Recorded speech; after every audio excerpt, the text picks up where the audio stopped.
Mi chiamo Ongaro Edi, nome battaglia Bozambo, vengo dalla provincia di Venezia, Giussago di Portoguaro, un piccolo paesino come tanti in mezzo alla campagna.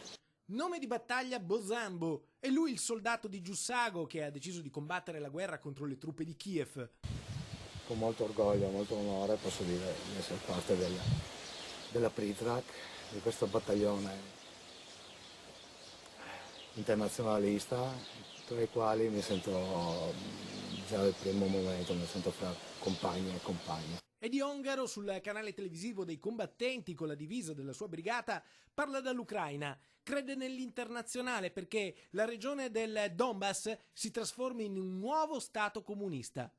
In ogni stato, in ogni parte del globo c'è qualche minoranza, qualche piccola etnia, popolo che viene calpestata e allora tocca reagire. Professione foreign fighter. In base alle nuove leggi su chi si trasferisce all'estero per combattere, Edi Ongaro al rientro in Italia rischia più di 10 anni di carcere, ma per lui ci sono degli ideali per cui è pronto a tutto. Rispetto verso se stessi e verso gli altri.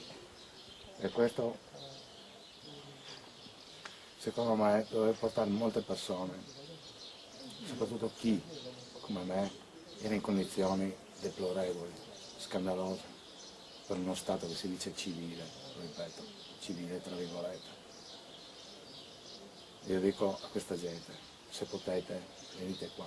Edi Ongaro è arrivato da poco in Ucraina. A marzo, una volta risolti i guai con la giustizia italiana, ha preso armi e bagagli ed è partito per la sua battaglia. A Portogruaro c'è sorpresa e sconcerto. Nessuno si aspettava una scelta così netta da parte di Bozambo, l'uomo che da oggi, ogni giorno, è pronto a uccidere e a essere ucciso.